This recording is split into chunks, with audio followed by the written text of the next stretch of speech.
اعوذ باللہ من الشیطان الرجیم بسم اللہ الرحمن الرحیم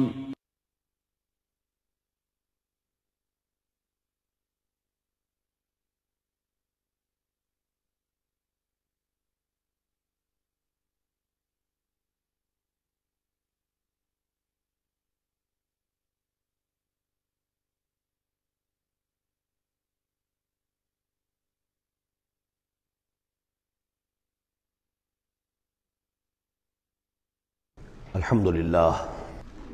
للہ وکفا والصلاة والسلام علی عبادہ الذین اصطفیٰ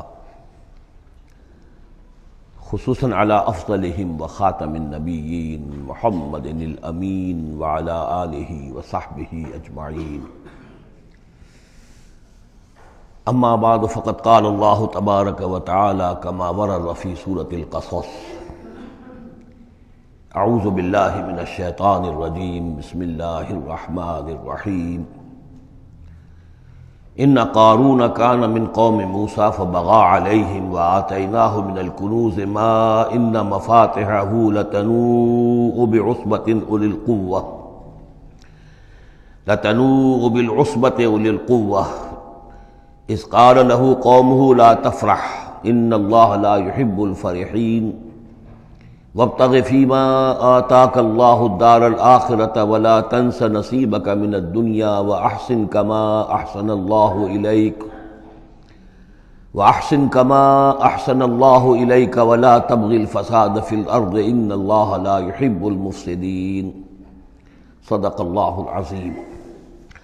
اب آگے چلیے، سورہ قصص کے آخری یہ دو رکوع ہیں جن میں سے پہلے رکوع میں ایک کردار کا ذکر ہو رہا ہے، قارون، اور میں آپ کو بتا چکا ہوں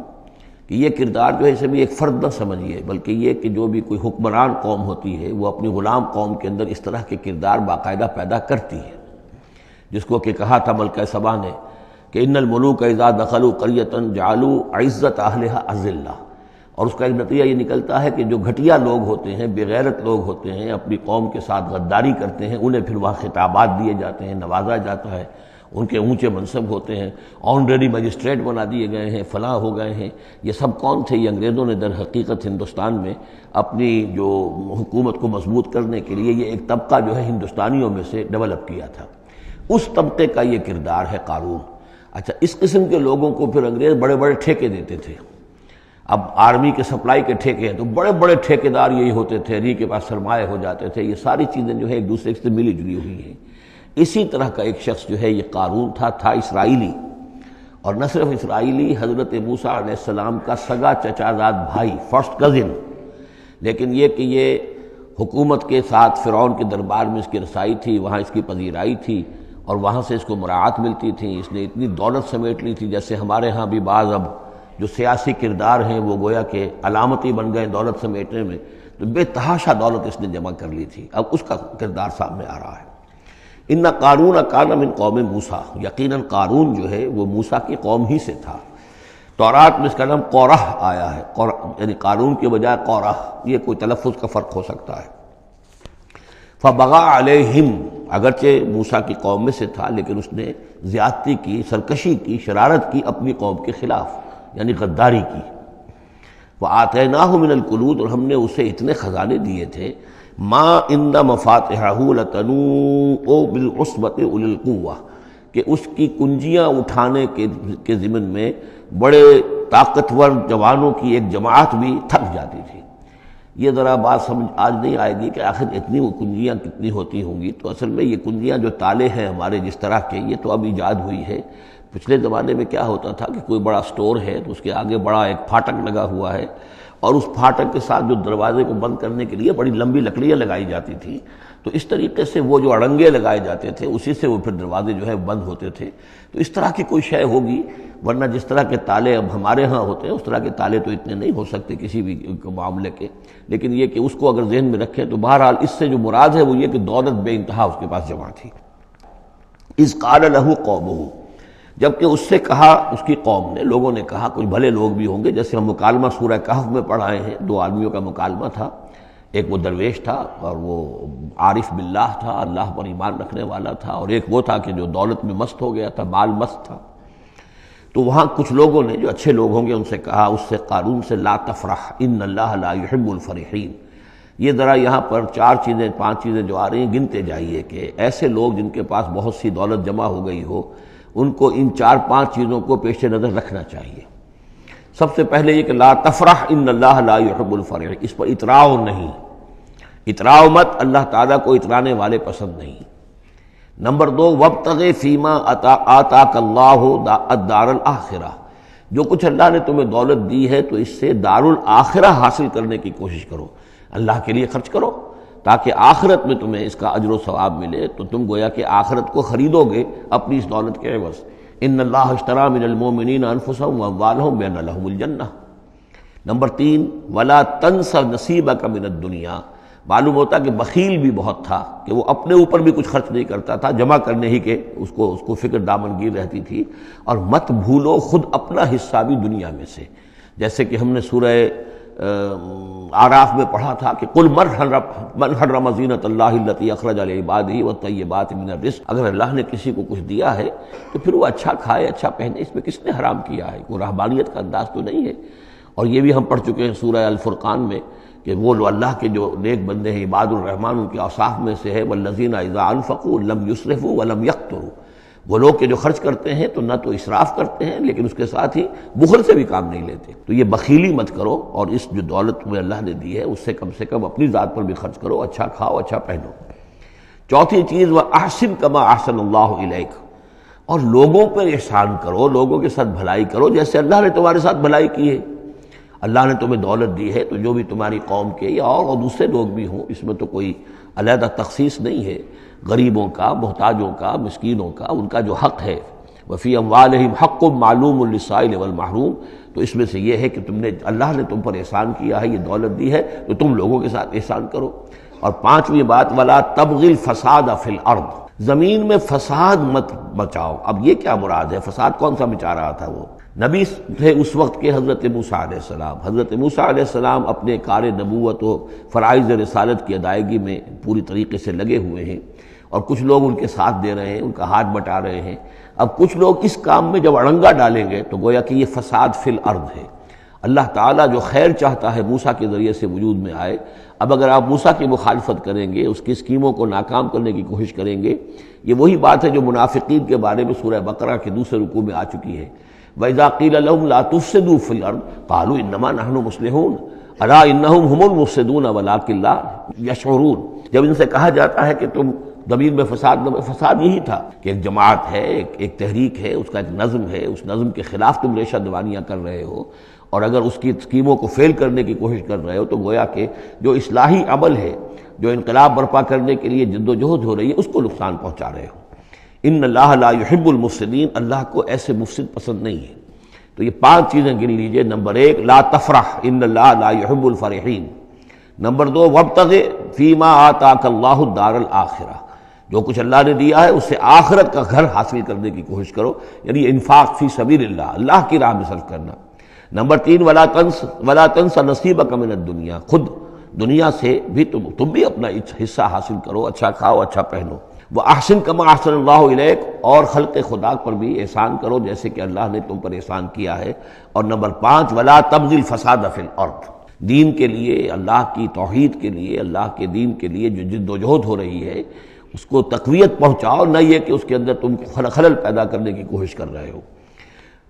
اعلیٰ انما اوتیتہ علی علم عندی، اس نے کہا کہ یہ دولت جو ہے تم سمجھتے ہو مجھے اللہ نے دی ہے، یہ تو مجھے دی گئی ہے میرے علم کی بنیاد پر، میرے اندر علم ہے، فہم ہے، سمجھ ہے، میری پلاننگ ہے، اس کے نتیجے میں نے دولت کمائی ہے۔ یہ ہے در حقیقت ایک مادہ پرست انسان کا، جو ایک زر پرست اور مادہ پرست انسان جو ہے وہ سمجھتا ہے میری صلاحیت، میں نے بر وقت اندازہ کر لیا تھا کہ اب مارکیٹ میں اس چیز کی ڈیمانڈ پیدا ہوگی اور میں نے اس کے لیے بندوبست کیا، تو اب مجھے بارے نیارے ہو گئے ہیں، تو یہ میری ذہانت ہے۔ میں نے اندازہ کر لیا کہ اب یہ جو ہے اتار چڑھاؤ جو ہے بازار میں آنے والا ہے، اسی کے حساب سے میں نے کچھ خرید و فروخت کی ہے تو مجھے دولت مل گئی ہے۔ تو اوتیتہ علی علم عندی، میرے پاس علم ہے، اس کی بدولت مجھے یہ سب کچھ دیا گیا ہے، مجھے یہ ملا ہے، میں نے کمایا ہے۔ اولم یعلم، کیا وہ جانتا نہیں کہ ان اللہ قد اہلک من قبلہ من القرون، کہ اللہ تعالیٰ نے اس سے پہلے بہت سی قوموں کو ہلاک کیا، من ہوا اشد منہ قوتاً، جو اس سے کہیں بڑھ کر تھی طاقت میں بھی، وہ اکثر و جمعا، اور جن کے پاس مال و اسباب دنیاوی اور دولت کے انبار بھی ان سے زیادہ جمع تھے۔ ولا یسأل عن ذنوبہم المجرمون، اور اللہ تعالیٰ کو اس کی ضرورت پیش نہیں آئے گی کہ مجرموں سے ان کے جرم پوچھے، یعنی اللہ تعالیٰ کے پاس تو پورا حساب کتاب موجود ہے، اعمال نامے موجود ہیں، اسے کسی سے پوچھنے کی ضرورت نہیں ہوگی کہ تم کیا جرائم کر کے آئے ہو۔ تو یہ تو گویا کہ از خود اللہ کے علم میں ہے، اور اظہر من الشمس ہوگا۔ یہی بات سورہ رحمان میں آئے گی، فَيَوْمَئِذٍ لَا يُسْأَلُ عَنْ ذَنبِهِ إِنسٌ وَلَا جَانٌ، کسی بھی انسان سے اور کسی بھی جن سے پوچھنے کی ضرورت نہیں ہوگی، بلکہ یہ کہ در حقیقت ان کے تو ماتھے پر لکھا ہوا ہوگا، يُعْرَفُ الْمُجْرِمُونَ بِسِيمَاهُمْ فَيُؤْخَذُ بِالنَّوَاصِي وَالْأَقْدَامِ، مجرم تو اپنے پیشانیوں سے پہچان لیے جائیں گے، اور یہ کہ پھر ان کو سر کے بالوں سے اور ادھر سے قدموں سے دو طرف سے پکڑ کر، ادھر سے سر کے بال اور ادھر سے پاؤں پکڑ کر اور ٹاس کر دیا جائے گا جہنم کے اندر۔ تو قال انما اوتیتہ علی علم عندی اولم یعلم ان اللہ قد اہلک من قبلہ من القرون من هو اشد منہ قوۃ واکثر جمعا ولا یسأل عن ذنوبہم المجرمون فخرج علی قومہ فی زینتہ۔ اب ایک دن ایسا ہوا کہ وہ نکلا اپنے پورے ٹھاٹھ باٹھ کا اظہار کرتے ہوئے، خدم و حشم کو لیے ہوئے، بیش قیمت کپڑے اور خلعتیں پہنی ہوئی، اور سواری کے اوپر اپنی دولت کا بھی مظاہرہ کرتے ہوئے۔ قال الذین یریدون الحیاۃ الدنیا، تو اب جو اس معاشرے میں وہ لوگ تھے کہ جن کی نگاہوں میں، خود ان کی اپنی نگاہوں میں بھی دنیا کی زندگی کھبی ہوئی تھی، اور جو چاہتے تھے، طالب تھے دنیا ہی کے، یا لیت لنا مثل اوتی قارون، وہ انہوں نے کہا کاش کہ ہمیں بھی یہ ساری چیزیں ملیں جو قارون کو ملی ہیں، جو کچھ دیا گیا ہے، اسے جو دولت دی گئی ہے، اس کے پاس جو ثروت ہے، اور اس کو جو اللہ تعالیٰ نے اس کے اوپر نعمتوں کی بارش کی ہے، کاش ہم پر بھی ہو۔ انہ لذو حظ عظیم، یہ تو بہت ہی نصیب والا ہے، بہت خوش قسمت انسان ہے یہ قارون، کتنا اس کی جو ہے سمجھیے کہ خوش بخت انسان ہے کہ اس پر اللہ کی اتنی نظر کرم ہے اور اتنی دولت اس نے کمائی ہے۔ ظاہر بات ہے کہ دولت مندوں کی دولت نظر آتی ہے، یہ لوگوں کو پتہ نہیں ہوتا یہ کمایا انہوں نے کس طور سے ہے۔ وقال الذین اوتوا العلم، اور کہا ان لوگوں نے کہ جنہیں علم دیا گیا تھا، جو صاحب علم و فہم تھے، جنہیں معلوم تھا اصل حقیقت، فرمایا انہوں نے کہا ویلکم، تمہارے لیے خرابی ہے، ثواب اللہ خیر لمن آمن وعمل صالحا، جو شخص ایمان لائے اور نیک عمل کرے اسے جو ثواب اللہ کی طرف سے ملنے والا ہے وہ اس سے کہیں بڑھ کر ہے۔ تم حسرت کے ساتھ اس کی دولت کو دیکھ رہے ہو، اس کے ٹھاٹ باٹ کو دیکھ رہے ہو، اس کی شان و شوکت کو دیکھ رہے ہو، اور تمہیں حسرت کا احساس ہو رہا ہے، اگر تم واقعتاً ایمان اور عمل صالح کی شرائط پوری کرو تو جو کچھ اللہ تعالیٰ تمہیں دے گا خود اس دنیا میں بھی، سورہ نور میں ہم پڑھ چکے ہیں، لَيَسْتَخْلِفَنَّهُمْ فِي الْأَرْضِ، حکومت ان کو دے گا، خلافت ان کی قائم کرے گا جو ایمان اور عمل صالح کا حق ادا کر دے۔ پھر آخرت میں جو ثواب ملنا ہے ظاہر بات ہے کہ اس کا تو کوئی تصور بھی تم نہیں کر سکتے۔ وَلَا يُلَقَّاهَا إِلَّا الصَّابِرُونَ، لیکن وہ جو صبر ہے، وہ جو اجر و ثواب ہے آخرت کا، وہ انہی لوگوں کو حاصل ہو سکے گا کہ جو صبر کرنے والے ہوں۔ اس دنیا میں وہ جیسے بھی ہو ضروریات پوری ہو جائیں، بس اس سے زیادہ کی ہوس نہ رکھیں، ایسا نہ ہو کہ کسی کے سامنے ہاتھ پھیلانا پڑے۔ حضور کی حدیث ہے ما قل و کفا خیر مما کثر والہا، کم ہو چیز لیکن کفایت کر جائے، ضرورت پوری ہو گئی، وہ اس سے کہیں بہتر ہے کہ زیادہ ہو، بہتات ہو، دولت بہت ہے اور وہ اللہ سے غافل کر دے، اس لیے کہ جب بہتات ہوگی تو انسان پر غفلت طاری ہو جائے گی۔ جب ایسا ہو کہ آج کے کھانے کا تو ہے، کل کے لیے اللہ پر توکل ہے تو اللہ یاد رہے گا، پھر انسان اللہ کو بھولے گا نہیں۔ تو ما قل و کفا خیر مما کثر والہا ولا يلقاها الا الصابرون فخسفنا به وبداره الارض، تو ہم نے اسے یعنی قارون کو اور اس کے محل کو ہم نے دھسا دیا زمین میں، اللہ تعالیٰ کی طرف سے عذاب خسف کا آیا اس پر۔ فما كان له من فئة ينصرونه، تو اس کے نہ تو کوئی ایسا لاؤ لشکر رہا کہ جو اس کی مدد کرتا من دون اللہ، اللہ کے مقابلے میں، وما كان من المنتصرین، نہ خود وہ اس قابل تھا کہ کوئی انتقام لے سکتا اللہ سے، معاذ اللہ۔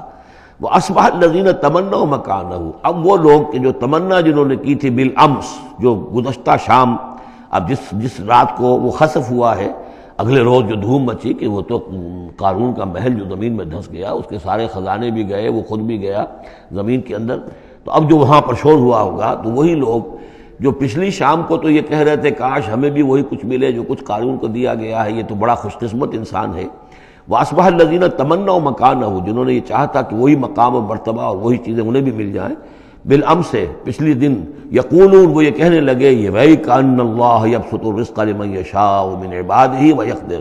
کہ بھئی یہ تو اللہ تعالیٰ کی طرف سے ہے کہ وہ جس کے لیے چاہتا ہے رزق شادہ کر دیتا ہے اپنے بندوں میں سے، اور جس کے لیے چاہتا ہے تنگ کر دیتا ہے یا ناپ توڑ کر دینا شروع کر دیتا ہے۔ لولا ان من اللہ علینا، اگر اللہ تعالیٰ نے ہم پر احسان نہ فرمایا ہوتا، لخسف بنا، تو ہم بھی اسی طریقے سے خسف کر دیے گئے ہوتے، یعنی ہم تو کہہ رہے تھے کہ ہم بھی اس جیسے ہو جائیں، ہمیں بھی اس کی سی دولت مل جائے، لیکن اس کی دولت کا جو انجام آج ہماری نگاہوں کے سامنے آیا ہے، لولا ان من اللہ، اگر اللہ تعالیٰ نے ہم پر یہ احسان نہ کیا ہوتا کہ ہمارے پاس وہ دولت نہیں تھی،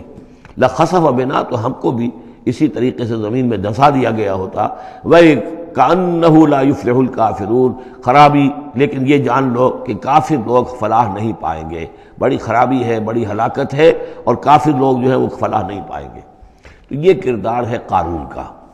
اب اس صورت کے آخری آیات ہیں، اور میں چونکہ اب ابتدا میں جس قدر اہتمام کے ساتھ یہ جوڑوں کا تعلق بیان کر رہا تھا، چونکہ میں نے محسوس کیا کہ اب رفتار تیز ہونی چاہیے، اس میں کچھ کمی کر دی ہے۔ اب یہاں بھی نوٹ کر لیجئے گا کہ یہی سورۃ القصص اور اس سے پہلے سورۃ النمل، ان کے درمیان کیا کیا مشابہتیں ہیں، خاص طور پر اس آخری آیات میں۔ فرمایا تلک الدار الآخرۃ نجعلها للذین لا یریدون علوا فی الارض ولا فسادا، یہ جو آخرت کا گھر ہے یہ ہم نے ریزرو کیا ہے ان لوگوں کے لیے کہ جو زمین میں اپنی بڑائی، اپنا اقتدار نہیں چاہتے، اپنی بلندی نہیں چاہتے اور نہ فساد چاہتے، وہ اللہ کے دین کی سربلندی کے لیے محنت کر رہے ہیں۔ اس کے نتیجے میں ہو سکتا ہے کہ اللہ تعالیٰ انہی کو ذمہ داری دے دے حکومت کی، لیکن وہ طالب نہیں ہے حکومت کے، وہ اپنی سربلندی کے طالب نہیں ہے۔ اس سے زمین و آسمان کا فرق ہے کہ ایک ہے کہ آپ کسی نظریے کے لیے کام کر رہے ہیں، اب نظریے میں اگر آپ کی جد و جہد ہے، انقلاب میں آپ کامیاب ہو گئے تو ظاہر بات ہے کہ پھر انقلاب کے بعد ذمہ داری سنبھالنی پڑے گی۔ محمد رسول اللہ صلی اللہ علیہ وسلم ہی کو مدینے کی اس چھوٹی سی شہری ریاست جو وجود میں آئی تھی، آخر اس کی ذمہ داری سنبھالنی پڑی، حالانکہ آپ خدا نہ خواستہ کوئی اقتدار کے طالب یا اقتدار کے بھوکے تو نہیں ہو سکتے تھے، لیکن یہ ہے کہ طلب جو ہے وہ اللہ جانتا ہے دل میں کس کے طلب ہے۔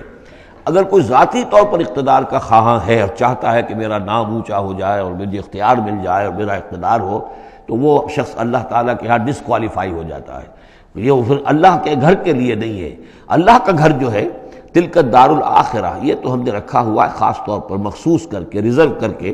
للذین لا یریدون علوا فی الارض، جو زمین میں اپنے اقتدار کے خواہاں نہیں ہیں، ولا فسادا، نہ زمین میں فساد بچانا چاہتے ہیں، والعاقبۃ للمتقین، اور عاقبت یعنی پچھلا گھر جو ہے، عاقبت کی پچھلی زندگی جو ہے یقیناً یہ اہل تقویٰ کے لیے، اس کی بھلائیاں، اس کے محاسن، اس کا عیش اور آرام وہ اللہ تعالیٰ نے اپنے متقی بندوں کے لیے خاص کیا ہے۔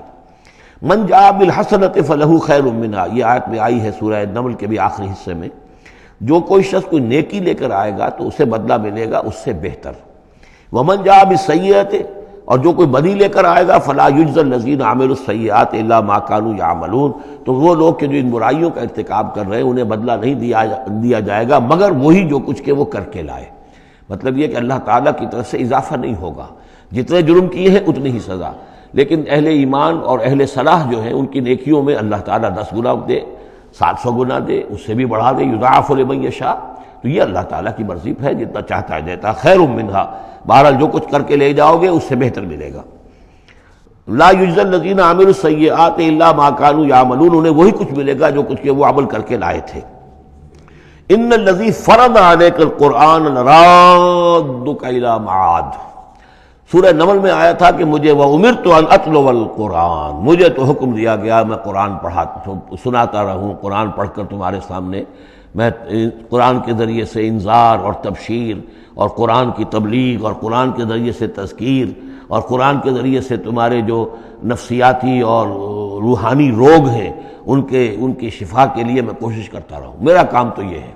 ان اتلو القرآن، مجھے حکم دیا گیا میں قرآن کی تلاوت کرتا رہوں، تلاوت پڑھ کر قرآن تمہیں سناتا رہوں۔ اب یہاں اسی کو تعبیر کیا، ان الذی فرض علیک القرآن، اے نبی جس ہستی نے آپ پر اس قرآن کی ذمہ داری ڈال دی ہے، اس کی تبلیغ آپ کے لیے فرض تھی، جیسے کہ ہم سورہ مائدہ میں آج پڑھا ہے، یا ایھا الرسول بلغ ما انزل الیک من ربک وان لم تفعل فما بلغت رسالتہ، اس قرآن کی تبلیغ کرنا آپ پر فرض ہے۔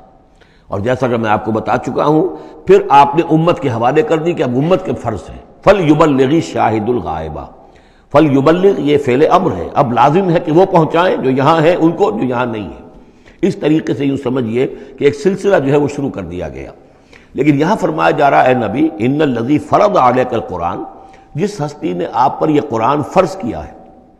جس ہستی نے آپ پر قرآن کی ذمہ داری عائد کی ہے۔ یہی ذمہ داری اصل میں پھر جو ہم میں سے ہر ایک پر آتی ہے وہی ہے جو میرے کتابچے میں نے وضاحت کے ساتھ بیان کی ہے کہ وہ 5 ذمہ داریاں ہیں۔ اللہ قرآن پر ایمان جیسا کہ ایمان کا حق ہے، قرآن کی تلاوت جیسے کہ تلاوت کا حق ہے،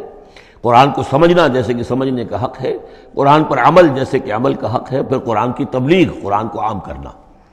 ان الذی فرض علیک القرآن رادک الی معاد، وہ یقین آپ کو لوٹا لے جائے گی وہ ہستی، وہ اللہ جس نے آپ پر یہ قرآن کی ذمہ داری ڈالی ہے، تبلیغ قرآن کا فرض فریضہ آپ کے کاندھوں پر رکھا ہے،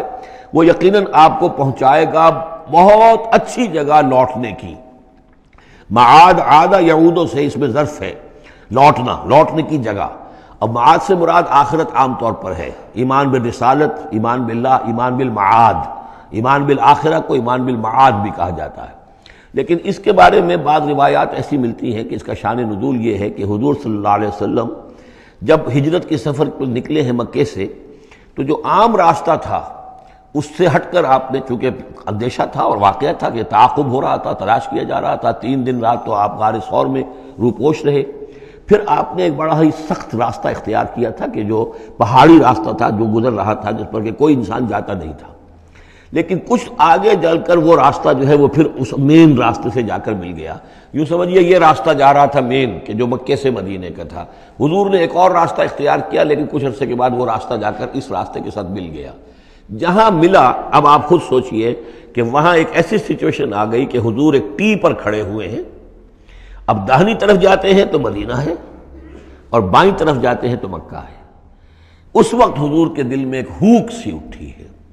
اس لیے کہ جب آپ مکے سے روانہ ہوئے تھے تب بھی روایات میں آیا ہے کہ آپ کعبے سے لپٹ کر آپ نے یہ کہا تھا کہ اے بیت اللہ مجھے تجھ سے بڑی محبت ہے، لیکن میں کیا کروں، یہاں کے لوگ مجھے یہاں رہنے نہیں دے رہے۔ تو گویا کہ کعبے سے یہ جدائی تو آپ پر شاہ گزر رہی تھی۔ اب جب وہ آپ چند دن کا سفر کر کے اور چند دن وہ غار ثور میں روپوش ہونے کے بعد جب پہنچے ہیں، اب ایسی جگہ پہنچے کہ جہاں سے اگر دائنی طرف جاتے ہیں تو یہ مدینے کی طرف راستہ جا رہا، جانا تو آپ کو ادھر ہی ہے، لیکن سامنے وہ راستہ آ گیا کہ جو مکے کی طرف جا رہا، تو آپ کے دل میں ایک پھوک سی اٹھی۔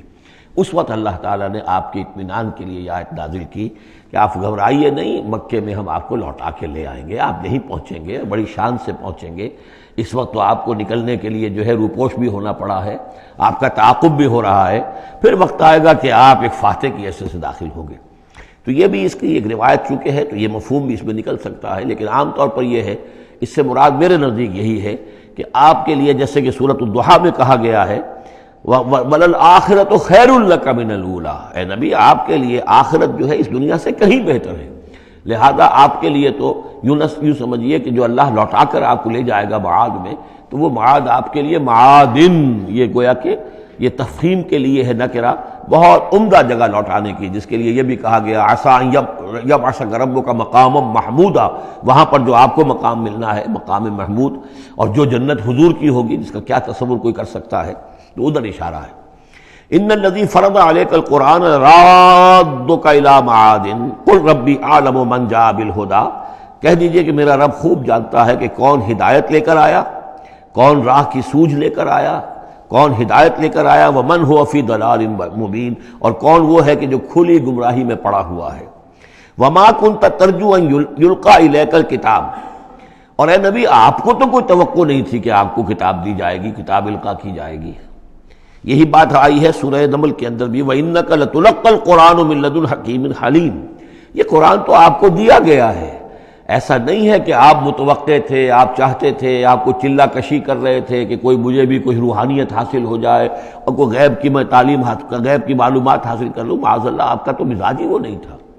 ایک بہت ہی یوں سمجھیے شریف انسان اور ایک شریف تاجر، اسی لیے حضور نے فرمایا تاجر الصدوق الامین مع النبیین والصدیقین والشہداء، وہ تاجر کو بالکل سچا ہو، جھوٹ کی آمیزش نہ ہونے دے، اور امین ہو، امانت دار ہو، اس کا رتبہ جو ہے وہ تو انبیاء اور صدیقین اور شہداء کے ساتھ ہے، اس جماعت میں شریک ہوگا وہ۔ تو حضور کی زندگی وہ تھی، لہذا یہاں فرمایا ہے کہ وما کنت ترجو، آپ تو کوئی امیدوار نہیں تھے، نہ آپ کو یہ توقع تھی کہ آپ پر یہ کتاب اتاری جائے گی، الا رحمۃ من ربک، یہ تو اللہ کی رحمت ہوئی ہے، اس کی مہربانی ہے کہ آپ کو اس نے چنا ہے، پسند کیا ہے، اور آپ کو اللہ تعالیٰ نے یہ کتاب عطا فرمائی۔ فلا تکونن ظہیرا للکافرین، تو آپ کافروں کے پشت پناہ نہ بنے۔ اس میں اشارہ ہو رہا ہے، سمجھ جیسے کہ ہم پڑھ چکے ہیں سورہ نساء کے اندر کہ اے مسلمانوں، گویا کہ یہ بات کہی گئی تھی کہ تم اپنی عصبیت اور قبائلی عصبیت کی وجہ سے، تمہارا ایک شخص ہے، منافق ہے، اس نے وہ چوری بھی کی تھی، اب تم اس کی پشت پناہی کر رہے ہو اور سارا کا سارا الزام یہودی پر ڈالنا چاہ رہے ہو، تو یہ عصبیت جاہلیت ہے۔ یہاں ذکر کیا جا رہا ہے فلا تکونن ظہیرا للکافرین۔ اب ظاہر بات ہے کہ حضور جب مکے میں دعوت دے رہے ہیں تو اب رشتے جو ہیں وہ کٹ رہے ہیں، گویا کہ ابو لہب سگا چچا ہے لیکن دشمنی کے انتہا کیے ہوئے ہیں۔ تو یہ جو آپ نے فرمایا، اب آپ اپنے رشتوں کو ان کافرین کے ساتھ، اب آپ اپنے تعلقات کو کوئی اہمیت نہ دیں، ان کے ساتھ کسی عصبیت کا کوئی اگر اثر کہیں ہو بھی، کہیں اگر کوئی یعنی بہت ہی ادنا سا خفیف سا بھی شائبہ اگر دل میں ہو تو اس کو بھی آپ نکال دیجئے۔ یہی لفظ کہے تھے حضرت موسیٰ علیہ السلام نے جب وہ قبطی مارا گیا تھا ان کے ہاتھوں، کہ جب اللہ تعالیٰ نے توبہ قبول کر لی کہ میں کبھی بھی ابھی کسی کافر کا اور کسی ایسے شخص کا، میں ظالم کا ظہیر نہیں بنوں گا، پشت پناہ نہیں بنوں گا، تو وہی حکم حضور کو دیا جا رہا ہے۔ وَلَا يَصُدَّنَّكَ عَنْ آيَاتِ اللَّهِ بَعْدَ إِذْ أُنزِلَتْ إِلَيْكَ، یہ اسی سورہ مبارکہ میں یہ آیت نمبر 17 تھی یہ۔ وَلَا يَصُدُّنَّكَ عَنْ آيَاتِ اللَّهِ بَعْدَ إِذْ أُنزِلَتْ إِلَيْكَ، اور نہ آپ کو برگشتہ کر سکیں، روک سکیں، آپ کے رخ کو موڑ دیں اللہ کی آیات سے، بعد اذ انزلت الیک، جبکہ وہ آپ پر نازل کر دی گئیں، ودعو الی ربک، یعنی یہ آپ کے کنبے والے، قبیلے والے، آپ کے یہ قریش جو ہیں، جو آپ ہی کے قبیلے کے لوگ ہیں، اگر آپ ان کے ساتھ کوئی اپنا بھائی چارہ رکھیں گے اور کوئی ان کے ساتھ تعلق قلبی جو ہے استوار رکھنے کی کوشش کریں گے، اگر کسی درجے میں بھی یہ قبائلیت جو ہے آپ کے اندر رہی تو یہ روک دیں گے پھر آپ کو، یہ تو پھر اس سے استعمال کریں گے اور اس کی بنا پر جو ہے وہ پریشرائز کرنے میں آپ کو کامیاب ہو جائیں گے کہ وہ آپ کو قرآن مجید کی جو آیات آپ پر نازل ہو رہی ہیں ان سے برگشتہ کر دیں۔ ولا یصدنک، اور نہ کرنے پائیں آپ کو برگشتہ اللہ کی آیات سے، بعد اذ انزلت الیک، اس کے بعد کہ وہ آپ پر نازل کر دی گئی ہیں، ودعو الی ربک، اور اپنے رب کی طرف دعوت دیتے رہیے، ولا تکونن من المشرکین، اور دیکھیے شرک سب سے گھناؤنا جرم ہے تو اس کا کوئی شائبہ بھی اپنے قریب بتانے دیجئے۔ ولا تدعوا مع اللہ الہا آخر، جیسا کہ میں نے بار بار عرض کیا ہے، اس میں خطاب تو ہوتا ہے بظاہر حضور سے واحد کے صیغے میں، لیکن یہ کہ یہ خطاب صرف حضور سے نہیں ہے بلکہ اصلاً اس کے مخاطب مسلمان ہیں حضور کے وساطت سے۔ ولا تدعوا مع اللہ الہا آخر، اور مت کسی کو پکارو اللہ کے ساتھ کسی اور الہ کو، لا الہ الا ہو، اس کے سوا کوئی معبود نہیں ہے، کل شیء ہالک الا وجہہ، ہر شے فنا میں ہے یا فنا ہو جائے گی سوائے اس کا چہرہ۔ اب یہ کہ اللہ کا چہرہ کون سا ہے، اور یہ کہ اگر اللہ کا چہرہ جو ہے صرف اس کے لیے فنا نہیں تو کیا اللہ کے لیے کوئی باقی اعضاء بھی ہیں، ان کے لیے فنا ہے؟ معاذ اللہ ثم معاذ اللہ۔ یہ آیات جیسا کہ میں نے عرض کیا کہ اللہ کی ذات سے متعلق ہوں، عالم برزخ سے متعلق ہوں، عالم غیب اور عالم آخرہ کی، ان کے بارے میں بس جتنا کچھ بتا دیا ہے اس کے اوپر اکتفا کی جائے، اس سے آگے منطق کے حوالے سے اس کا جو ہے لازم اور ملزوم کے ایک ایک قدم بڑھاتے نہ جائیں تو اس میں یہ ہے کہ انسان جو پھر غلط راستے پر پڑ جائے گا۔ العجز عن درک ذات ادراکو، حضرت ابوبکر صدیق نے فرمایا تھا اللہ تعالیٰ کی ذات تو وہ ہے کہ جب انسان یہ سمجھ لے کہ میں اس کی ذات کو نہیں سمجھ سکتا، بس یہی ادراک ہے، یہی معرفت ہے کہ اللہ کی ذات جو ہے وراء الورا ثم وراء الورا ثم وراء الورا۔ یہ الفاظ شیخ احمد سرہندی، جن کو ہم مجدد الفسانی رحمۃ اللہ علیہ کے نام سے جانتے ہیں، وہ اپنے خطوط میں مکاتیب میں انہوں نے بار بار یہ الفاظ کہے، ذات باری تعالیٰ وراء الورا ثم وراء الورا ثم وراء الورا، اس کا کوئی تصور کسی انسان کے لیے ممکن نہیں ہے۔ لیکن یہ کہ ہر شے ہلاک ہو جانے والی ہے سوائے اللہ کے چہرے کے، ظاہر بات ہے کہ ہر شے کے لیے فنا ہے، اور یہاں پہ اکثر لوگوں نے پھر اس منہ سے مراد لیا پوری ہستی، جیسے کہ ہم بھی کسی کے منہ دیکھو کہ یہ کام کر رہا ہے تو گویا کہ کسی کے لیے، کسی کے رضا جوئی کے لیے کر رہا ہے، تو اس اعتبار سے گویا کہ ذات باری تعالیٰ تو ہے کہ جو ہمیشہ قائم رہنے والی ہے، اور یہاں اس کے چہرے سے مراد اس کی پوری ذات ہے۔ باقی جو کچھ ہے، اب جو ہمارے ہاں صوفیہ ہیں جو وحدت وجود کے قائل ہیں، وہ تو اب بھی سمجھتے ہیں کہ باقی جو کچھ ہے وہ ہے ہی نہیں، معدوم کے درجے میں ہے، اس کی کوئی حقیقت نہیں ہے۔ کل ما فی الکون وہم او خیال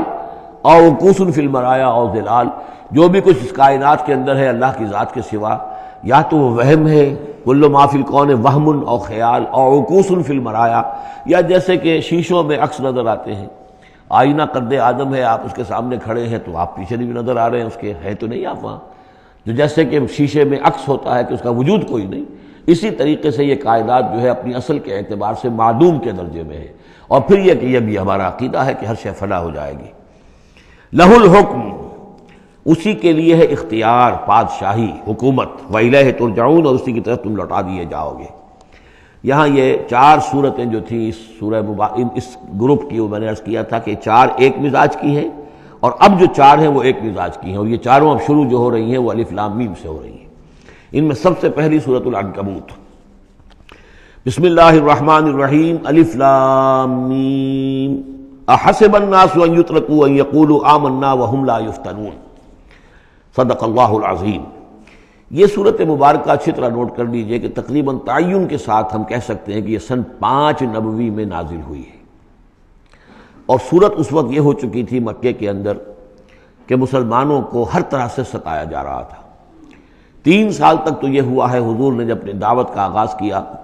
تو پہلے 3 سال تو یہ ہے کہ کوئی زیادہ الارم محسوس نہیں کیا، خطرہ محسوس نہیں کیا مکے والوں نے، بلکہ انہوں نے کوشش یہ کی کہ چٹکیوں میں اڑا دیں، استہزاء ہے، تمسخر ہے، شاعر ہے، ساحر ہے، یہ ہے وہ ہے، جو بھی کہہ کر کہ جیسے کہ ول جو ہوتی ہے کسی کی، اگر یہ ان کی جو ول ہے اس کو کل کر دیا جائے تو اگر یہ بددل ہو کر بیٹھ جائیں محمد تو یہ سارا معاملہ خود ہی ختم ہو جائے گا۔ جو داعی ہے، جو لیڈر ہے، اگر اس کی جو قوت ارادی ہے اسے کسی طرح ختم کر دیا جائے تو استہزاء سے، تمسخر سے، یہ پرسیکیوشن جو تھی وربل تھی، زبانی۔ لیکن جب انہوں نے دیکھا کہ یہ دعوت تو بڑھ رہی ہے، اور سب سے بڑھ کر یہ ہے کہ ہمارے غلاموں کے طبقے میں سے لوگ ان کے پاس آ گئے ہیں اور ایمان لے آئے ہیں، اور ہمارے نوجوان ان کے گرویدہ ہو گئے ہیں، ہمارے نوجوان ان کے پر ایمان لے آئے ہیں، اور اونچے گھرانوں کے نوجوان، مصعب بن عمیر آ گیا ہے، اور عثمان ابن عفان آ گیا ہے رضی اللہ تعالیٰ عنہما، اور فلاں آ گئے ہیں، سعد ابن ابی وقاص آ گیا، وہ بھی نوجوان تھے، یہ جو اس طرح کے اونچے گھرانوں کے لوگ آ گئے ہیں۔ تب انہوں نے پھر فیصلہ کیا کہ اب ان کو سزا دی جائے، انہیں مارا جائے، انہیں گھروں میں بند رکھا جائے، اور خاص طور پر جو غلام تھے بیچارے، جن کے کوئی وہاں حقوق تھے ہی نہیں۔ غلام تو اپنے آقا کی ملکیت ہوتا تھا، وہ اگر آقا اپنے غلام کو قتل بھی کر دے تو اس پر کوئی جرم نہیں، اس لیے کہ ایسے ہی ہے جیسے کہ آپ کی بکری تھی، جب تک آپ نے چاہا گھر میں اپنے باندھے رکھا، اس کا دودھ پیا، جب آپ نے چاہا اس کو ذبح کیا اور گوشت کھا لیا، تو اس میں آپ کو کون پوچھے گا کہ یہ بکری کیوں ذبح کی تم نے؟ بھائی بکری میری ملکیت تھی۔ اسی طریقے سے غلام کو تو جو چاہے وہ کر سکتے تھے، جس طرح چاہیں ستائیں، ماریں، ہلاک کر دیں، کوئی ان پر مقدمہ قائم نہیں ہو سکتا ایسا، اس لیے کہ وہ اس کی ملکیت تھے۔ تو سب سے زیادہ شدید معاملہ جو ہوا ہے وہ غلاموں کے ساتھ ہوا، حضرت بلال رضی اللہ تعالیٰ عنہ، حضرت ابو فقیر رضی اللہ تعالیٰ عنہ۔ پھر یہ کہ کچھ اور لوگ وہاں پر ایسے تھے جو حلیف کی حیثیت سے رہتے تھے، وہ قرشی نہیں تھے، غلام بھی نہیں تھے لیکن قرشی بھی نہیں تھے، لیکن یہ کہ مکے میں ان کا قیام تھا کسی قرشی کے امان، اس سے امان لے کر، اس کے حلیف کی حیثیت سے۔ جیسے یہ آئے تھے جو یاسر رضی اللہ تعالیٰ عنہ، یہ یمن سے آئے تھے، بلکہ ان کے بارے میں یہ معلوم ہوتا ہے کہ انہیں خواب آیا تھا کہ آخری نبی کے ظہور کا وقت ہے، کیونکہ یمن میں عیسائی تھے اور وہاں چرچا موجود تھا ان چیزوں کا۔ اس حوالے سے ان کے علم میں جب یہ بات آئی اور انہیں اندازہ ہوا کہ اس علاقے میں نبی کا ظہور ہونا ہے، تو وہ یہاں آ گئے، اور ابو جہل کا ایک چچا تھا، وہ شریف انسان تھا، اس کا حلیف بن کر اور اس کی زیر کفالت انہوں نے مکے میں رہنا شروع کر دیا، اور اسی کی یہ لونڈی تھی حضرت سمیہ رضی اللہ تعالی عنہ۔ تو جو آقا تھا ابو جہل کا چچا، اس کی اجازت سے حضرت سمیہ سے نکاح کر لیا، اور اللہ نے ان کو بیٹا دیا جس کا نام عمار ہے۔ تو عمار اور ان کے والد یاسر اور والدہ عمار کی اور یاسر کی اہلیہ یہ سمیہ، یہ 3 کا خاندان تھا۔ وہ جو چچا تھا ابو جہل کا، اس کا انتقال ہو گیا، اب گویا کہ اس خاندان کی سربراہی ابو جہل کے ہاتھ میں ہے۔ تو اس نے ان 3 پر جو بھی تشدد کیا ہے سب سے زیادہ، 2 کو تو اس ٹارچر کے ذریعے سے، اور ٹارچر کے پھر آخری نتیجے میں ان کو دونوں کو شہید کر دیا، حضرت یاسر کو بھی اور حضرت سمیہ کو بھی رضی اللہ تعالیٰ عنہما۔ اور عمار نے بمشکل جو ہے جان بچائی، اپنے ایک کلمہ کفر کہہ کر پھر انہوں نے جان بچا لی، اور پھر اس پر پچھتائے بھی بہت کہ یہ میں نے کلمہ کفر کیوں کہا، لیکن قرآن مجید میں یہ بات واضح کر دی گئی کہ صرف جان بچانے کے لیے کلمہ کفر انسان کہہ جائے اور اس کا دل جو ہے وہ مطمئن ہو ایمان کے اوپر، تو اللہ تعالیٰ معاف فرمانے والا ہے۔ بہرحال یہ جو تشدد ہو رہا تھا شدید، انہی میں سے ایک ہے خباب بن الارت رضی اللہ تعالیٰ عنہ۔ یہ لوہار کا کام کرتے تھے، یہ بھی کوئی اونچے گھرانے کے آدمی نہیں تھے۔ ان کے ساتھ بھی پھر جو کچھ کیا گیا ہے، ان کے ساتھ وہ واقعہ پیش آیا کہ دہکتے ہوئے انگارے جو ہیں وہ لٹائے، زمین کے اوپر بچھائے گئے، انہیں بلایا گیا، اتارو اپنا کرتا اتار دیا، اب لیٹ جاؤ ان کے اوپر، ننگی پیٹھ کے بل وہ بہتے ہوئے انگاروں پر لٹا دیے گئے۔ پھر یہ کہ اسی انگاروں سے ان کی کھال جو ہے وہ جلی اور پیٹھ کی چربی پگھلی، اس سے وہ انگارے جو ہیں وہ ٹھنڈے ہوئے۔ تو یہ صورتحال تھا۔ تو وہ حضرت عمار جو ہے خباب بن الارت رضی اللہ عنہ وہ راوی ہیں کہ جب ہم پر یہ شدت اتنی ایسی ہو گئی کہ ناقابل برداشت ہو گئی تو ہم پھر حضور کی خدمت میں حاضر ہوئے، اور حضور اس وقت جو ہے خانہ کعبہ کے ایک دیوار کے سائے میں ذرا کہ ایک طرف کو سایہ تھا، تو آپ نے اپنی ایک چادر جو ہے اس کا تکیہ بنایا ہوا تھا اور آپ استراحت فرما رہے تھے۔ تو ہم گئے، ہم نے کہا کہ اے اللہ کے رسول، کیا آپ ہمارے لیے دعا نہیں کرتے، ہمارے لیے اللہ کو نہیں پکارتے؟ ہمارے لیے اب یہ چیزیں ناقابل برداشت ہو رہی ہیں، کب تک ہم جھیلیں گے، کب تک برداشت کریں گے؟ لیکن یہ کہ وہ کہتے ہیں کہ حضور کو یہ ناگوار گزرا، آپ اٹھ کر بیٹھ گئے اور آپ نے فرمایا خدا کی قسم تم جلدی مچا رہے ہو، ابھی تو تم پر وہ چیزیں آئی ہی نہیں ہیں جو تم سے پہلوں پر آئی تھیں۔ ان کے ساتھ تو یہ بھی ہوتا تھا کہ ایک شخص کو لا کر آدھا زمین میں گاڑ دیتے تھے اور باقی جسم جو آدھا اس کا ہوتا تھا زمین سے باہر، تو سر کے اوپر آرا رکھ کر چیرنا شروع کر دیتے تھے اور پورے جسم کو دو حصوں میں بانٹ دیتے تھے، یہ بھی ہوتا تھا۔ زندہ آگ میں جلا دیتے تھے، یہ بھی ہوتا تھا۔ تو تم جلدی کر رہے ہو، خدا کی قسم وہ دن تو آئے گا کہ ایک سوار صنعا سے حضرت موت تک جائے گا اور اس سے سوائے اللہ کی کسی کا خوف نہیں ہوگا، لیکن بہرحال تمہیں صبر کرنا ہوگا۔ وہ انداز ہے اس رکوع کا۔ یہ جو پہلا رکوع ہے سورہ عنکبوت کا، یہ گویا کہ ایک تحریک اور ایک دعوت، اور انقلابی تحریک ہو، انقلابی دعوت ہو، اس میں جو آزمائشیں آتی ہیں، تکلیفیں آتی ہیں، مصائب آتے ہیں، ظاہر بات ہے لوگوں کو قربانیاں دینی پڑیں گی تبھی کوئی کام ہوگا، بغیر اس کے تو نہیں ہوتا۔ اور جب تصادم کا مرحلہ شروع ہو جائے، جب یہ ہے کہ ایک جو معاشرہ جو ہے جس کے اندر کہ وہ کام کر رہے ہیں وہ محسوس کریں کہ یہ ہمارے لیے خطرہ بن گئے ہیں، وہ پرسیکیوٹ کریں اور انہیں ستائیں، تو پھر اس وقت جو مسائل ہوں گے ذہنوں کے اندر ان کا حل ہے اس میں۔ اور یہ اس اعتبار سے ضربۃ السلام ہے پورے قرآن مجید میں، اس موضوع کے اعتبار سے یہ چوٹی ہے۔ جیسے کہ میں نے آپ کو حدیث سنائی لکل شیء ضربۃ یا کل شیء سنام، ہر شے کی ایک چوٹی ہوتی ہے۔ وسنام القرآن سورۃ البقرہ، قرآن کی بحیثیت مجموعی چوٹی وہ تو سورہ بقرہ ہے، لیکن یہ کہ قرآن حکیم میں مختلف جو مضامین کے اعتبار سے جیسا کہ میں نوٹ کراتا آیا ہوں کہ اس موضوع پر یہ آیت یہ گویا کہ ذروۂ سنام ہے، یہ رکوع جو ہے یہ اس موضوع پر ضربۂ سنام ہے قرآن مجید کا، اس کا کلائمیکس ہے، اس کی چوٹی ہے۔ الف لام میم احسب الناس ان یترکوا ان یقولوا آمنا وهم لا یفتنون، کیا لوگوں نے یہ سمجھا تھا کہ وہ چھوڑ دیے جائیں گے صرف یہ کہنے سے کہ ہم ایمان لے آئے اور انہیں آزمایا نہ جائے گا؟ اب دیکھ رہے ہیں، اب وہی تیکھا انداز ہے، اظہار ناراضگی ہے، اظہار خفگی ہے، اس لیے کہ تم سے پہلے جو کچھ ہوا ہے۔ اب یہ 3 آیتیں میں آپ کو نوٹ کرا چکا ہوں، سورہ بقرہ کی آیت نمبر 214، ام حسبتم ان تدخلوا الجنة ولما يأتكم مثل الذين خلوا من قبلكم مستهم البأساء والضراء وزلزلوا حتى يقول الرسول والذين آمنوا معه متى نصر الله ألا إن نصر الله قريب۔ یہ آیت ہم پڑھ چکے ہیں۔ اسی کی ہم مضمون آیت جو ہے سورہ آل عمران میں آئی ہے، آیت نمبر 142۔ اسی کی ہم مضمون آیت آ چکی ہے سورہ توبہ میں، آیت نمبر 16۔ لیکن یہ کہ یہ مکی قرآن میں یہ آیت ہے، یہ ہے جڑ اور بنیاد، جو ہے کہ اس کا ظہور جو ہو رہا ہے، پھر یوں سمجھیے کہ یہ کلی کھلی ہے تو 3 اس کی جو پتیاں نمایاں ہوئی ہیں اس آیت کی، وہ سورہ بقرہ، سورہ آل عمران اور سورہ توبہ میں ہے۔ حسب الناس، اور ناس کہا ہے، یہ بھی نہیں کہ اہل ایمان کو یہ غلط فہمی ہو گئی تھی، یہ بھی ایک طرح سے عتاب کا انداز ہے، اللہ تعالیٰ ناراضگی کا اظہار کر رہے ہیں، تم جلدی مچا رہے ہو۔ احسب الناس ان یترکوا ان یقولوا آمنا وهم لا یفتنون، کیا لوگوں نے یہ سمجھا تھا کہ وہ یہ کہنے سے جنت میں داخل ہو جائیں گے، چھوڑ دیے جائیں گے کہ وہ ہم ایمان لے آئے، انہیں آزمایا نہ جائے گا؟ وَلَقَدْ فَتَنَّا الَّذِينَ مِن قَبْلِهِمْ، ہم نے تو جو بھی ان سے پہلے تھے ان کو بھی آزمایا ہے، ہر ایک کو آزمایا، آزمائش کے بغیر ہم نہیں کسی کے ایمان کو تسلیم کرتے۔ فَلَيَعْلَمَنَّ اللَّهُ الَّذِينَ صَدَقُوا وَلَيَعْلَمَنَّ الْكَاذِبِينَ، تو اللہ تعالیٰ تو ظاہر کر کے رہے گا، لفظی ترجمہ تو ہوگا اللہ جان کر رہے گا، لیکن اللہ تعالیٰ کا علم تو قدیم ہے، جو کچھ ان کے دلوں میں اللہ جانتا ہے، لیکن اللہ ظاہر کر دے گا کہ کون کتنے پانی میں ہے، کون منافق ہے، کون ضعیف الایمان ہے، کون قوی الایمان ہے، کون صادق الایمان ہے، کون جو ہے جھوٹ موٹ کا مومن بنا ہوا ہے، کون وہ دودھ پینے والا مجنو ہے اور کون واقعتاً جانثار مجنو ہے، یہ سب کچھ پتہ چلتا ہے آزمائشوں سے۔ اور ہم نے تو آزمایا ہے ان کو بھی جو ان سے پہلے تھے، تو لازماً اللہ واضح کر کے رہے گا، مبرہن کر دے گا ان کو بھی کہ جو سچے ہیں، اور وہ یقیناً واضح کر دے گا، نمایاں کر دے گا ان کو بھی جو جھوٹے ہیں۔ اب اس کے ساتھ ہی دیکھیے اس میں جو عجیب آپ کو بات ملے گی اس رکوع میں، یہ 2 آیتیں آئی ہیں، کیونکہ ایک آیت تو حروف مقطعات پر تھی، یہ 2 آیتیں آئی ہیں۔ اس میں تو ڈانٹ، ایک طرح کی ڈانٹ پڑ گئی ہے صحابہ کرام کے اوپر جنہوں نے ذرا سا بھی شکوہ کیا تھا، لیکن اب 2 آیتوں میں اس کی دلجوئی ہے ان کی، یعنی یہ کہ ایک طرف ترغیب ہے تو ترغیب بھی ہے، جیسے کوئی شفیق استاد ہوتا ہے کبھی کسی وقت ڈانٹتا بھی ہے، کوئی گھرکی بھی دیتا ہے، کوئی جھڑکی بھی دیتا ہے، کسی وقت مارتا بھی ہے، سزا بھی دیتا ہے، پھر لیکن کسی وقت پھر یہ کہ حوصلہ افزائی بھی کرتا ہے، تھپکی بھی دیتا ہے، پیٹھ پر ہاتھ رکھتا ہے۔ تو اس طریقے سے یہ اللہ تعالیٰ کا معاملہ اپنے بندوں کے ساتھ اسی طرح ہے، جیسے کہ حدیث میں آیا الخلق عیال اللہ، مخلوق جو ہے اللہ تعالیٰ کے لیے اس کے کنبے کی حیثیت رکھتی ہے۔ تو 2 آیتیں جو آئی ہیں وہ تو گویا کہ ایک طرح سے سرزنش کی اور اظہار ناراضگی، اظہار خفگی۔ اب 2 آیتیں دیکھیے، ام حسب الذین یعملون السیئات ان یسبقونا،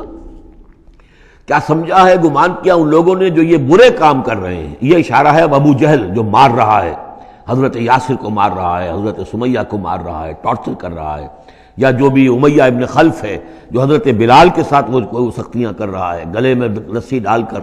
اور جو جانوروں کی لاشیں ہوتی ہیں ان کے طریقے سے گھسیٹا جا رہا ہے مکے کی گلیوں کے اندر، اور بڑی تپتی ہوئی جو ہے گلیاں ہیں اور اوپر سورج آگ برسا رہا ہے، اور سیدھا لٹا دیا گیا ہے انہیں ننگے پیٹھ، اور پھر اوپر ایک بھاری پتھر بھی رکھ دیا گیا ہے۔ لوگ یہ حرکتیں کر رہے ہیں، کیا ان کا یہ گمان ہے کہ وہ ہماری پکڑ سے بچ جائیں گے؟ اب یہ بات ان کی طرف آئی تو گویا کہ اہل ایمان کے لیے ایک دل جوئی اور تشفی، ان کے زخموں پر مرہم رکھا جا رہا ہے، یہ نہ سمجھو کہ یہ بچے رہیں گے، ایک وقت آئے گا۔ چنانچہ خود حضرت بلال رضی اللہ تعالیٰ عنہ نے غزوہ بدر میں امیہ ابن خلف جو ان کا آقا تھا اسے قتل کیا ہے، حالانکہ حضرت عبد الرحمن ابن عوف نے کوشش کی، اس کے ساتھ کچھ ان کے تعلقات تھے پرانے، اس کی بنا پر اس کو بچانے کی کوشش کی کہ تاکہ اسے قید کر لیں، قتل نہ ہونے دیں، قیدی ہو جائے تاکہ پھر یہ کہ وہ فدیہ دے کر چھوٹ سکے، لیکن حضرت بلال کو جو غصہ تھا اس پر، تو وہ پورا غصہ انہوں نے اس وقت اتارا ہے۔ اور یہی بات میں کہا کرتا ہوں کہ جو مکے میں 12 برس کہا گیا کہ ذرا اپنے ہاتھ روکے رکھو، تو نالا ہے بلبل شوریدہ تیرا خام ابھی، اپنے سینے میں اسے اور ذرا تھام ابھی، ایک وقت آئے گا کہ تمہارے ہاتھ کھول دیے جائیں گے، اور وہ ہم سورہ حج میں پڑھ چکے ہیں، اذن للذین یقاتلون بانہم ظلموا، اب تک تمہارے ہاتھ ہم نے باندھے رکھے ہوئے تھے اور اب تمہارے ہاتھ کھولے جا رہے ہیں۔ ام حسب الذین یعملون السیئات ان یسبقونا ساء ما یحکمون، کیا یہ سمجھتے ہیں ابو جہل اور یہ امیہ ابن خلف اور اسی کے قبیل کے اور لوگ کہ جو یہ حرکتیں کر رہے ہیں ہم نے انہیں چھوٹ دی ہوئی ہے، اس وقت ہمارے ان اہل ایمان بندوں پر جو چاہیں یہ کر لیں، ہمیں کچھ دیر کے لیے ہم نے ان کو آزادی دے رکھی ہے، لیکن بالآخر پکڑیں گے انہیں تو ان بطش ربک لشدید، وہ پکڑ بھی بڑی سخت ہوگی۔ دوسری آیت جو ہے مزید ان کی دلجوئی کے لیے، من کان یرجو لقاء اللہ فإن اجل اللہ لآت، جو کوئی بھی اللہ سے ملاقات کا امیدوار ہے اسے یقین رکھنا چاہیے کہ اللہ کی ملاقات کا وہ معین وقت آ کر رہے گا۔ یعنی اے بلال اور اے ابو فقیہ اور اے خباب، تمہیں کہیں یہ گمان نہ ہو، شیطان یہ وسوسہ نہ کہیں تمہارے دلوں میں ڈالے اور تمہیں پریشان کرے کہ پتہ نہیں آخرت ہونی بھی ہے کہ نہیں ہونی ہے۔ جیسا کہ میں نے عرض کیا تھا کہ دنیا نقد ہے، آخرت ادھار ہے۔ اب آپ نے جان مال تو ساری یہاں دینی ہے، دنیا میں دینی ہے، جنت ملے گی آخرت میں، تو جو شیطان وسوسہ اندازی کرتا ہے نو نقد نہ تیرا ادھار، یہ ادھار کی دنیا جو معاملہ ہے، سودا ادھار کی جنت ہے یہ، اور تم دنیا کے اندر اپنا سب کچھ لٹا رہے ہو، تو ایسا نہ ہو، تمہیں یقین رکھنا چاہیے کہ وہ وقت آ کر رہے گا اور اللہ تعالیٰ تمہاری ان تمام ایثار اور قربانی کی جو تم دے رہے ہو اس کے دین کے لیے، اس کی توحید کے لیے، اس کا بھرپور تمہیں صلہ دے گا۔ وَهُوَ السَّمِيعُ الْعَلِيمُ، وہ سب کچھ سننے والا ہے اور سب کچھ جاننے والا ہے، اس کی نگاہ سے کوئی چیز پوشیدہ نہیں ہے۔ وَمَنْ جَاهَدَ فَإِنَّمَا يُجَاهِدُ نَفْسَهُ، اب پھر ایک ذرا تھوڑے سے سرزنش کی آیت بھی آ گئی، 2 آئی تھی سرزنش کے انداز میں، 2 دلجوئی کے انداز میں، اب پھر سرزنش کا انداز ہے، وہ کیا ہے؟ وَمَنْ جَاهَدَ فَإِنَّمَا يُجَاهِدُ لِنَفْسِهِ، دیکھو اگر تم کوئی قربانیاں دے رہے ہو، تکلیف اٹھا رہے ہو، ایثار کر رہے ہو، تو جو بھی جہاد کر رہا ہے وہ اپنے لیے کر رہا ہے، وہ ہمارے اوپر احسان نہ سمجھے۔ اللہ تعالیٰ کی شان اس سے بہت اونچی ہے، یہ ہم سورہ حجرات میں جا کر پڑھیں گے، یمنون علیک ان اسلموا قل لا تمنوا علی اسلامکم بل اللہ یمن علیکم ان ہداکم للایمان، تم اگر اللہ کے لیے، اللہ کے دین کے لیے کچھ کرتے ہو تو نہ احسان سمجھو اللہ پر اور نہ احسان سمجھو اللہ کے رسول پر، اللہ کا احسان ہے کہ اس نے تمہیں قبول کر لیا ہے اور تمہیں یہ ساری کام کرنے کی توفیق وہ دے رہا ہے، یہ احسان مانو۔ منت منہ کی خدمت سلطان ہمیں کنی، اس کا احسان نہ دھرو بادشاہ پر کہ تم خدمت کر رہے ہو بادشاہ کی، منت شناسزو کہ بخدمت بداشتت، اس کا احسان مانو کہ اس نے تمہیں خدمت کا موقع دیا ہے۔ تو اللہ تعالیٰ کا احسان مانو اور یہ نہ سمجھو کہ تم اللہ پر کوئی احسان کر رہے ہو. ومن جاہد فانما یجاہد لنفسہ. اب دیکھ رہے ہیں کہ کس قدر متعلق یہ چیزیں ہیں. انسانی احساسات ہوتے ہیں، اس طرح کے خیالات آتے ہیں. ان اللہ لغنی عن العالمین. اللہ تعالیٰ تو تمام جہانوں سے غنی ہے، اسے کسی کی احتیاج نہیں ہے. والذین آمنوا وعملوا الصالحات. اب ایک آیت آ رہی پھر دل جوئی والی. اور جو لوگ ایمان لائے اور جو لوگ نیک عمل کریں گے، ایمان کے تقاضے پورے کریں گے، ثابت قدم رہیں گے، ان مصیبتوں کو جھیلیں گے، لَنُكَفِّرَنَّ عَنْهُمْ سَيِّئَاتِهِمْ. ہم لازماً دور کر دیں گے ان سے ان کی برائیوں کو. ان کے نامہ اعمال کے اوپر اگر کوئی دھبے ہوئے بھی، کوئی چھینٹی ہوئی بھی تو ہم انہیں ہٹا دیں گے. اور وَلَنَجْزِيَنَّهُمْ أَحْسَنَ الَّذِي كَانُوا يَعْمَلُونَ. اور ہم لازماً بدلہ دیں گے. اس رکوع میں آپ دیکھ رہے ہیں کہ یہ جو لام مفتوح شروع میں اور پھر نون مشدد جو ہے وہ کس قدر تکرار کے ساتھ آ رہا ہے. فَلَيَعْلَمَنَّ اللَّهُ الَّذِينَ صَدَقُوا وَلَيَعْلَمَنَّ الْكَاذِبِينَ. آیت نمبر 3 کے اندر بھی 2 مرتبہ وہ صیغہ آیا. اب یہاں جو آیا لَنُكَفِّرَنَّ عَنْهُمْ سَيِّئَاتِهِمْ. ہم لازماً ان سے ان کی برائیوں کو دور کر دیں گے. وَلَنَجْزِيَنَّهُمْ أَحْسَنَ الَّذِي كَانُوا يَعْمَلُونَ. اور یقیناً بدلہ دیں گے انہیں بہت عمدہ ان کے اعمال کا. وَوَصَّيْنَا الْإِنسَانَ بِوَالِدَيْهِ. اب ایک مسئلہ اور تھا عملی. جو لوگ ایمان لائے تھے نوجوان تھے، جو ان میں سے نوجوان تھے، اب ان کے لیے مسئلہ یہ ہو گیا کہ والدین کہہ رہے ہمارے حقوق ہیں تمہارے اوپر، ہم نے تمہیں پالا پوسا ہے، لہذا ہمارا حکم مانو. ہم کہتے ہیں کہ محمد سے تم اپنا تعلق توڑ لو، چھوڑو اس کو، دین کو، کیوں اس میں لگے ہوئے ہو؟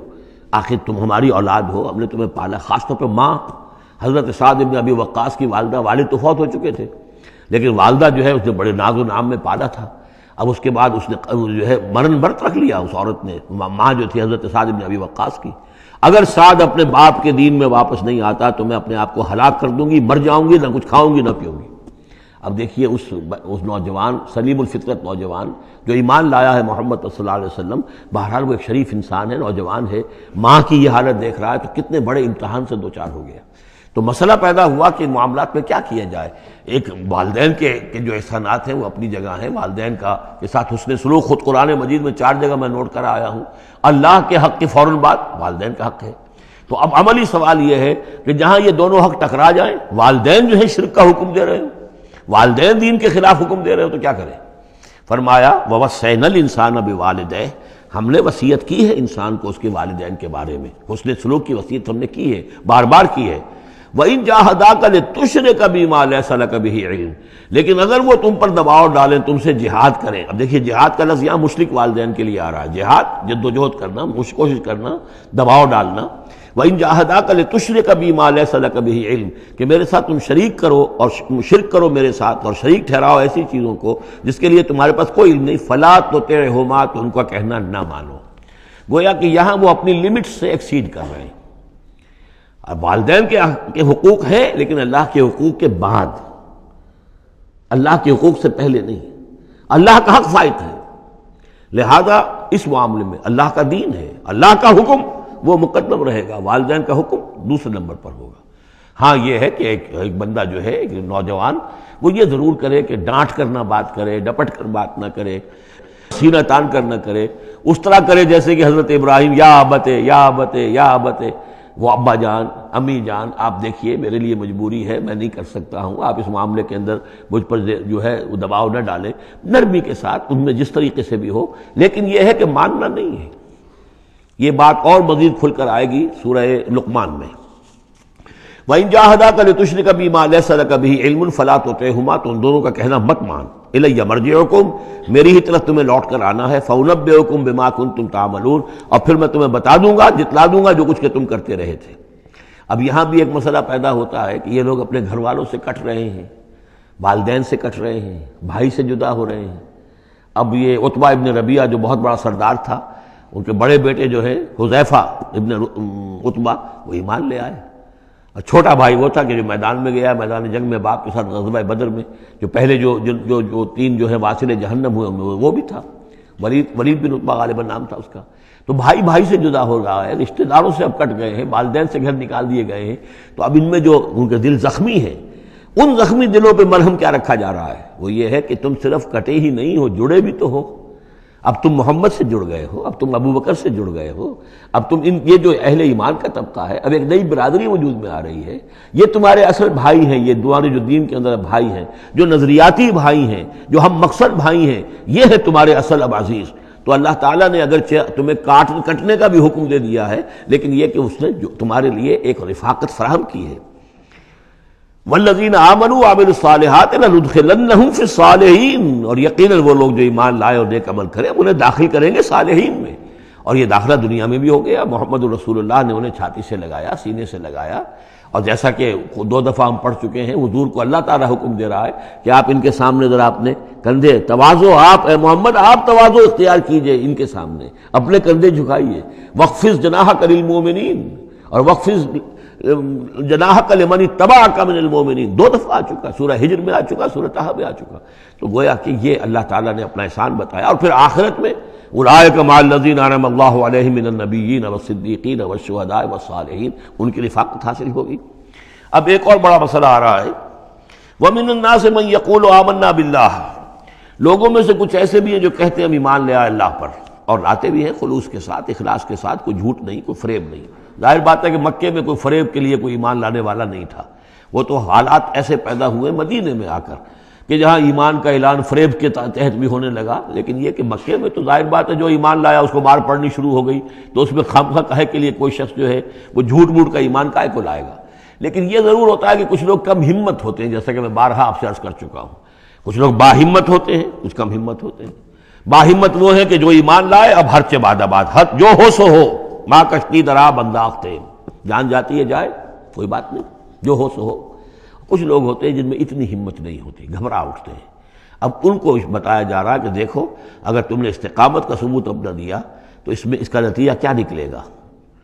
تمہارا کیا انجام ہوگا۔ اب وہ ذرا ہے کہ اس میں ان کے لیے پھر تحدید ہے۔ ومن الناس، لوگوں میں سے کچھ ایسے بھی ہیں جو کہتے ہیں من یقول آمنا باللہ، ہم اللہ پر ایمان لائے، فَإِذَا أُوذِيَ فِي اللَّهِ، جب اللہ کی راہ میں اللہ کی توحید کو ماننے کی وجہ سے ان کو ایذا پہنچائی جاتی ہے، پرسیکیوٹ کیا جاتا ہے، انہیں ٹارچر کیا جاتا ہے، جعل فتنة الناس كعذاب اللہ، تو وہ لوگوں کی طرف سے ڈالی ہوئی فتنے کو، آزمائش کو، یہ ایسے اس سے گھبرا اٹھتے ہیں جیسے اللہ کے عذاب سے گھبرانا چاہیے۔ کم ہمتی ہے۔ وَلَئِن جَاءَ نَصْرٌ مِّن رَّبِّكَ، اور اے نبی اگر آپ کے رب کی طرف سے مدد آ جائے، صورتحال تبدیل ہو جائے، فتح آپ کو مل جائے، حالات اچھے ہو جائیں، لَيَقُولُنَّ إِنَّا كُنَّا مَعَكُمْ، اس وقت پھر یہ کہیں گے کہ ہم بھی تو آپ کے ساتھ ہی تھے۔ یہ کردار پہلے بھی آ چکا ہے، سورہ بقرہ میں آ چکا، سورہ حج میں آ چکا۔ وَمِنَ النَّاسِ مَن يَعْبُدُ اللَّهَ عَلَىٰ حَرْفٍ